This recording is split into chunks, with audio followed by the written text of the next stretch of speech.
I started this company in college and did over half a grand in 24 hours and sold out completely in under 1 week with an ad spend of $0. There are three big things I learned during this process that helped me launch my business and that will help you launch your business too. So I'm going to condense basically all the grind and struggle from the past 8 months into three simple lessons that are going to save you time, money, and effort for your business. The first big thing I learned when I launched Arvento, which is a functional protein coffee company, is that the customer's problem matters a lot more than your idea. So Arvento was actually started as just a protein coffee company. Even before that, it was a lot more of a protein gummy company targeted towards runners. And I realized that people didn't necessarily want that as much, and so then I switched to protein coffee, and I got a lot of feedback on, hey, what if you could add some nootropics, really make it like a caffeine, protein, and nootropics stack? Like, that's a really interesting thing. And my idea was, no, just protein coffee, it's easy to start.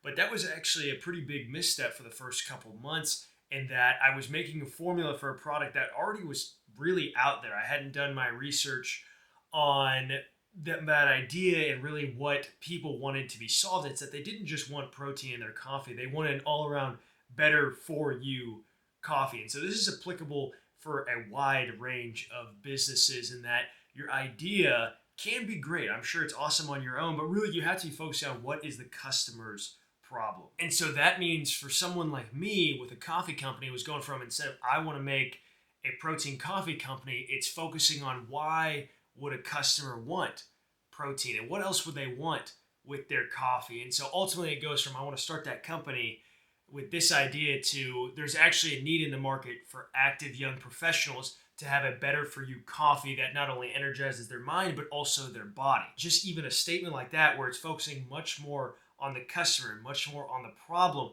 really helped me then get a good idea of what is the brand vision for, why does the packaging need to look a certain way, and why blue, why this name, why these macros. It answers a lot of questions and can alleviate a lot of that pain of trying to figure out why your idea might not be working. And I think honestly, if you don't even have your own business right now, it's really strong to keep looking at the problems that people are having rather than the ideas that you have in your head. Because as soon as I started listening to my customers, or really my early testers, which I'll talk about here in a second, but as soon as I started listening to them and what they needed, it was much easier to sell my product to them, to get a lot more feedback on it, because it had everything that they wanted, instead of just my idea of protein coffee and expecting that people would buy it. Because you might have a couple sales from your friends and family, but it's going to be very hard to try and get any organic sales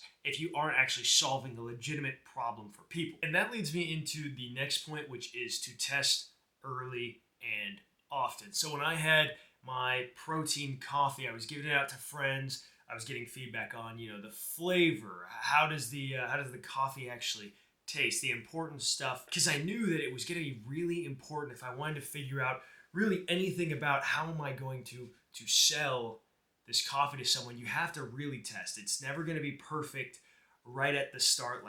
If I had stopped and tried to make the perfect formula from the very beginning, before I told anyone about it, before I ever tried any sampling or anything like that, this product would not be here today. There would simply be no Arvento functional protein coffee if I hadn't been constantly testing and constantly iterating. I think a good idea for whatever your business is get the absolute bare bones minimum product that you can out there. If you're doing a website, launch a landing page and see if you get a couple people that even put down their emails for your product. Like, you don't even have to have the physical product. Just make sure you're testing along the way and building, honestly, in the open for people to see, so you can get that more immediate feedback. It might feel a little daunting, but I think this is the easiest and fastest way to get going. And it's pretty applicable to almost any business that you're working on. Which, on that note, make sure to comment the business that you want to start or the business that you already have, because I'm very curious to know what you guys are working on. And for whatever that business that you comment is, just know that if you test early and often, that was a really big thing that helped me with Arvento and figuring out the flavors, and even figuring out what I was talking about with adding a lion's mane supplement into our coffee made a huge difference for people. All of a sudden, gym goers were like, hey, it's not just like enhanced coffee, it's like all around better coffee. And so you start to see a lot of that feedback, and you can mess around with the ratios.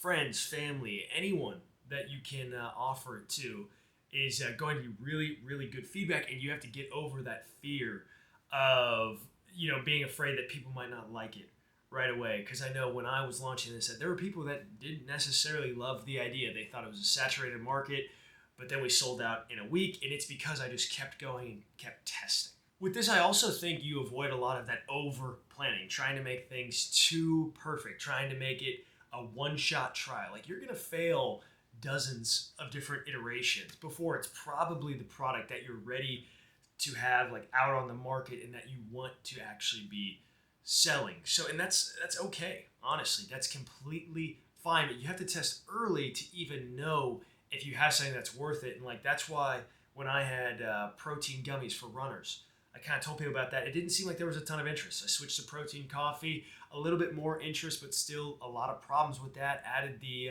nootropics into it, and all of a sudden, that's when it kind of became a legitimate thing. And I wouldn't have known unless I had started testing even way back when with the just the candies that I was making that honestly were just absolutely terrible. But you pivot and you can make all these adjustments, and your cost of failure is much, much lower if you're testing often and getting a ton of feedback. Ultimately, the biggest thing that saves for you is time and money. And on the note of money, honestly, money makes everything easier in starting a business. So if you have savings, make sure before you pull out all that money, because it will make your business grow much quicker. I know it definitely did for our Vento, but make sure you do that testing before you spend all that money on something that might not even be proven yet to actually have any customer demand. The third thing I learned is that consistency always beats short bursts of intensity. You might grind really, really hard for like 3 days. You might watch 1,000,000 of these videos, feel like you're all locked in and ready to go on your business. But the truth is that doing a little something every single day is by far the thing that got me to where I went from a guy who just had a couple of bottles of coffee with some protein in it to what's now being sold. And now we're re-upping and getting ready for our next launch batch. We're scaling up. Like, this would never have happened unless I was just consistent, doing something every single day for our Vento. Even on the days when it was hard, even on the days when it was easy, on the days that it was raining, on the days where it was sunny, like just every single day. Consistency, consistency, consistency is really what got me here. And I think it's what's going to get your business there. And the bursts of hard work and the bursts of being really ultra motivated can be good. They can be useful, but it's what happens when it's a day where you don't feel like it. You don't feel like you want to as much. You need to make sure you're still doing something. And I'm not saying like you gotta hustle 24/7, grind, grind, grind. No, I mean, there are some days where all I did for our Vento was adjust what the words on the back of this packaging said.